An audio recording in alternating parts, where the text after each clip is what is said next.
भाई इस वीडियो ने सच में दिल जीत लिया भाई। किसी ने भी वीडियो अपलोड करी हो और इस व्यक्ति को जो इस संसद में जो भाषण दे रहा है इस व्यक्ति को भी नहीं जानता, लेकिन इस व्यक्ति ने भाई सच में दिल जीत लिया।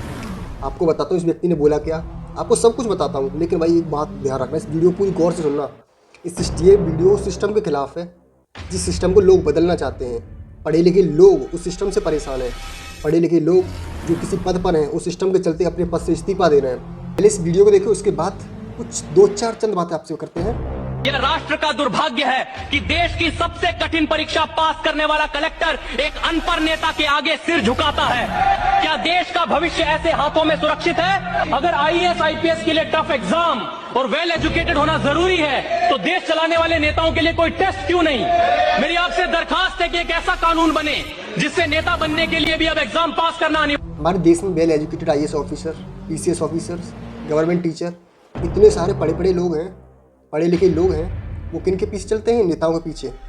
एक किसी जिला में जितनी जिला अधिकारी की नहीं चलती उतनी जिला अध्यक्ष की चलती है। क्यों चलती है? बेशक वो जिलाधिकारी पढ़ा लिखा है, आईएएस ऑफिसर है, क्यों नहीं चलती? क्योंकि सिस्टम ही खराब है हमारा। आईएएस ऑफिसर इतनी पढ़ाई करने के बाद बनता है, और एक नेता के पास सिर्फ और सिर्फ जनता की पावर होती है। उसके पास ना तो वेल एजुकेशन है, ना उस सिस्टम के खिलाफ है, न सिस्टम के समर्थन में कोई ऐसे बयान हैं जिन्हें अपनी वो तर्क संगत से दे सके।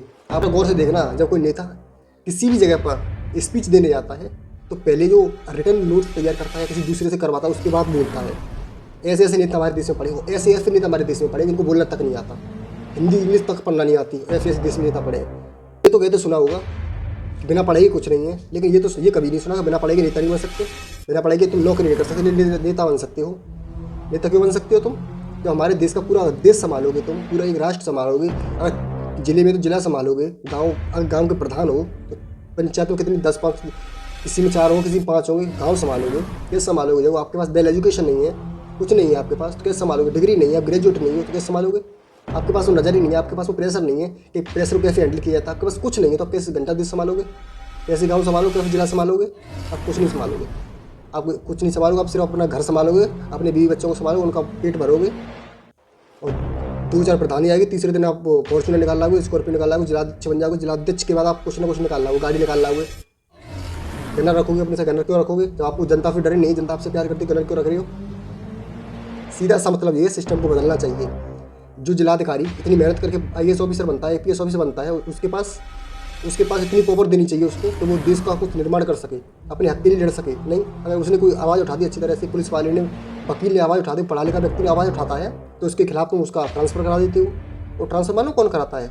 जिन्हें इतनी रत्ती तक नॉलेज नहीं है। उनसे तो सवाल पूछ लो, सवाल नहीं आएंगे।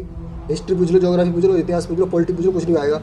क्यों? को पढ़े लिखे ही नहीं है, उन्होंने पढ़ाई नहीं है कुछ। आए कुर्ता पहना, बन गए नेता, आगे नेता के चक्कर में 2-4 नॉलेज हो गई। इससे क्या होता है? इससे देश चलता है? नहीं चलता। तभी से देश में दंगे होते हैं, स्टूडेंट्स आवाज़ उठाते हैं। अब तो आर्मी भी तक जवान आवाज़ उठाने लगी है। क्या होगा इस देश का? तो सीधी सी बात है, इस भाई ने बोला, मैं उसका पूरी तरह से समर्थन करता हूँ। जब ऐसे पार्लियामेंट बैठे ऐसे रिलायबल सांसद होंगे तभी देश का कुछ हो सकता है। तो चलिए मिलते हैं ऐसे किसी और वीडियो के साथ।